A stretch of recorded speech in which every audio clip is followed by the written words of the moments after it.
And behind us, you can see the India's first electric air taxi.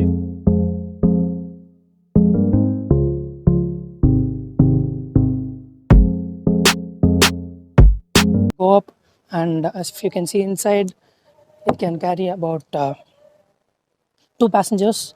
So the pilot will be here, and then there'll be a passenger there. And as you can see here, there are the flight controls and the display devices for the pilot. With this hybrid concept, we can go up to about 200 kilometers of range, right? And then at a speed of about 160 kilometers per hour nominal. आपने कभी ना कभी flying car के बारे में तो सुना होगा या किसी हॉलीवुड मूवी में देखा होगा, लेकिन क्या कभी आपने सोचा है कि ये फ्लाइंग कार हमारी रियल लाइफ का हिस्सा भी हो सकती हैं? पहली बार दुनिया में बनने वाली फ्लाइंग कार के बारे में, जिस इस कार का सेटअप पहली बार भारत के शहर गुजरात में लगाया जा रहा है। कौन सी कंट्री लग रही है? ये मुझे लग रहा है कि जापान है, क्योंकि टेक्नोलॉजी में जापान इतना तेज और इतना आगे लग रहा है। आपको क्या लग रहा है? Germany I guess. जर्मनी लग रही है। आपको क्या लग रहा है? जापान। जापान लग रहा है। लेकिन अगर मैं बताऊं कि ना जर्मनी है, ना जापान है, ना कोई अमेरिकन कंट्री है, कौन सी है? मैं आपको बताऊं कि हमारे आसपास आस पड़ोस की गाड़ी है। आस पड़ोस की गाड़ी इंडिया तो नहीं, इंडिया की और ही काम खत्म नहीं होती, उसने क्या बनानी है और को? इंडिया के और मतलब चाइना बना सकता है। चाइना नहीं, चाइना का भी नहीं है। हमारी मेंटालिटी पता क्या है कि भाई हमारी आर्मी बहुत आगे है। क्यों? हमारी आर्मी जो है ना, वो जो पाँव उठाती है ना वहाँ पे बोगा बॉर्डर पे, वो इंडिया के आर्मी से ऊंचा उठता है। दिस इज ये हमारा कॉन्सेप्ट है। This is what we perceive in fact. Everyone knows that India is number 1। उसकी रीजन क्या है? उसकी रीजन ये है कि वो उसके ऊपर काफी काम कर रहे हैं, और अगर यहाँ पे देखा जाए तो यहाँ पे उसके मुकाबले में बिल्कुल काम नहीं हो पा। टाटा इलेक्ट्रिक गाड़ीज है, इलेक्ट्रिक कार्स हैं, वो टेस्ला के साथ मुकाबले में कर रहा है, टेस्ला के साथ इलेक्ट्रिक व्हीकल्स के साथ मुकाबला कर रहा है। उनका ब्रांड देखें और हमारा ब्रांड देखें कि हम वहीं के वहीं और वो वहीं वहाँ से यहाँ से वहाँ चले गए। नमस्कार दोस्तों, जय Hind. Welcome to after morning news channel. Bharat अब पब्लिक ट्रांसपोर्ट के मामले में तेजी से तरक्की कर रहा है। एयरलाइन इंडिगो के समर्थन वाली कंपनी इंटरग्लोब एंटरप्राइज और अमेरिका की आर्चर एक्टिवेशन साल 2026 में ऑल इलेक्ट्रिक एयर टैक्सी सेवा शुरू करने जा रही है। कंपनी की ओर से गुरुवार को कहा गया है कि इसका संचालन काफ़ी किफ़ायती रेटों में होगा। एनडीटीवी की एक रिपोर्ट के अनुसार यदि उन्हें संचालक की मंजूरी मिल जाती है तो दुनिया के सबसे आबादी वाले देश में परिवहन के क्षेत्रों में क्रांति आ जाएगा। ये खबर ऐसे समय में भी सामने आया है जब देश के कई शहर पॉल्यूशन की मार झेल रहे हैं, साथ ही भीड़ में सफर कर रहे हैं। रिपोर्ट में बताया गया है कि ये मिडनाइट ई विमान 4 पैसेंजर और एक पायलट को 100 मील यानी 161 किलोमीटर तक ले जा सकता है। इस सर्विस का लक्ष्य 200 विमान के साथ राष्ट्रीय राजधानी दिल्ली, मुंबई और बेंगलुरु में शुरू करना है। कंपनियों ने उदाहरण देते हुए बताया कि दिल्ली में कार से जिस यात्रा में आमतौर पर 60 से 90 मिनट लगते हैं, उसमें एयर टैक्सी में लगभग 7 मिनट लगेंगे। साइंस एंड टेक्नोलॉजी में हम देख रहे हैं कि भारत बहुत काम कर रहा है। क्या पहले भी किया जाता रहा है और नोटिस अभी हुआ है, या आपके ख्याल से अभी ही मोदी जी के ही टाइम में ये सब चीजें जो है या ये सारे प्रोजेक्ट्स स्टार्ट किए गए? नहीं, इनका तो मेरे ख्याल से मिशन है, ये कुछ 2030 के हैं, कुछ 2035 के हैं। तो अभी तो ऐसा कोई इमीडिएट नहीं है कि ये हो जाएगा। जो ऑब्जेक्टिव्स हैं गगनयान के या उसके वो फुलफिल हो जाएंगे। अभी आपने देखा कुछ दिन पहले जो हुआ था वो एक ट्रायल मिशन था कि भाई अगर अबोर्ट करना पड़े बीच में किसी स्पेस मिशन को गगन, तो क्या हम उसको कर सकते हैं।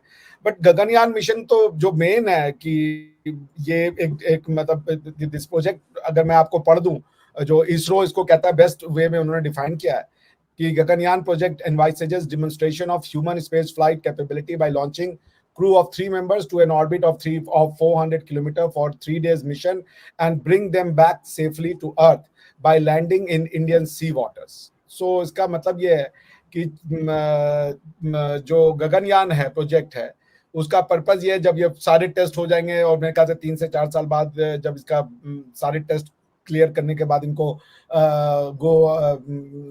ग्रीन सिग्नल मिल जाएगा, तो उसमें ये होगा कि एक स्पेस क्राफ्ट में 3 इंसानों को बैठा करके ये भेजेंगे और 400 किलोमीटर की ऊंचाई से, अर्थ के सरफेस से 400 किलोमीटर की ऊंचाई पर ये भेजेंगे और ये स्पेस क्राफ्ट 3 दिन तक रहेगा आपका स्पेस में ही।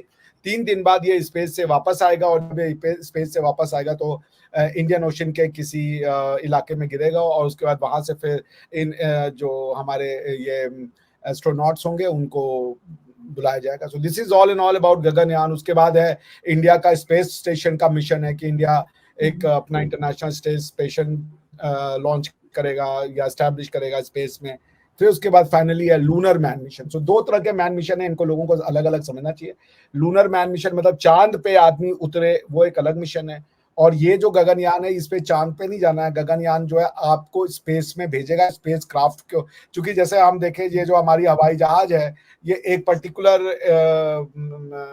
ऊंचाई तक उड़ता है, उसके आगे नहीं जाता है। तो स्पेस में आपको भेजना है अगर मनुष्य को, तो उस तरीके का स्पेस क्राफ्ट होना चाहिए, उस तरीके की बड़ी high advance cutting edge technology होनी चाहिए। वो डिमॉन्स्ट्रेशन ये कर रहे हैं अभी। और जब ये सारी डिमॉन्स्ट्रेशन पास हो जाएंगे तो इसमें 3 आदमी बैठेंगे गगनयान में, और 3 आदमियों को 400 किलोमीटर की ऊंचाई पे भेजा जाएगा, और वो 3 दिन तक स्पेस में रहेंगे। उसके बाद वो वापस आएंगे। So this is all in all Gaganyaan mission. इस तरीके से और भी है, जो चंद्रयान वाला है होगा वो 4 मेरे ख्याल से, उसमें वो मैन आदमी को चंद्रमा पे भेजेंगे। So this is all in all. तो अभी दूर है, अभी तो बहुत सारे टेक्नोलॉजिकल टेस्ट करने होंगे। मीडिया की अगर बात करें, मीडिया भी ये चीजें बताए कि भाई दुनिया चली किधर गई है, दुनिया कितनी तेजी से डेवलपमेंट की तरफ जा रही है, और खास तौर पे वो कंट्रीज जिन्हें हम बार बार अपना हरीफ कहते हैं, अपना दुश्मन कहते हैं, वो दुश्मनी में आप लगे रहे और वो डेवलपमेंट में आगे चले गए। डेफिनेटली देखें, उन्होंने अभी जितने भी आप उनके लास्ट देखेंगे ना, उन्होंने अभी लास्ट ईयर 15 अगस्त को अपने जितने भी IT के एक्सपर्ट थे उन सबको नवाजा और उनको प्रमोट किया ऑल ओवर द वर्ल्ड। वो उन्होंने कहा दीज आर आवर हीरोज। और हमारे हीरोज कौन है? TikTok stars. How pathetic it is कि हमारे हीरोज जो हैं टिकटॉक स्टार हैं, और वो ऐसे टिकटॉक स्टार्स हैं, अगर आप उनका कंटेंट देखें तो आपको देख के शर्म आ जाएगी। और वो अपने स्टार्स किनको कह रहे हैं? जो IT एक्सपर्ट्स हैं। लॉजिकल बात करता है या अथेंटिक बात करता है, या पाकिस्तान की पब्लिक को चेहरा आईना दिखाता है कि भाई देखें हम इस टाइम हकीकत में यहाँ खड़े हैं, उसे फिर बड़ी प्यार से मुलायम तरीके से एजेंट कह दिया जाता है कि भाई ये देखो, ये तो इंडिया की तारीफ, ये देखो अमेरिका की तारीफ कर रहा है। भाई आप दुश्मनी कर लो वो ठीक है, तारीफ क्या मतलब बता दो कि वो दुश्मन आपका कहाँ चला गया, वो गलत है। नहीं, इनफैक्ट हम रियलिटीज को सुनना ही नहीं चाहते। यही बात है, हमें झूठी तारीफ समझ। देखिए आज तक हम यही सोचते हैं, देखिए हमारी मेंटालिटी पता क्या है कि भाई हमारी आर्मी बहुत आगे है। क्यों? हमारी आर्मी जो है ना, वो जो पाँव उठाती है ना वहाँ पे बॉगा बॉर्डर पे, वो इंडिया के आर्मी से ऊंचा उठता है।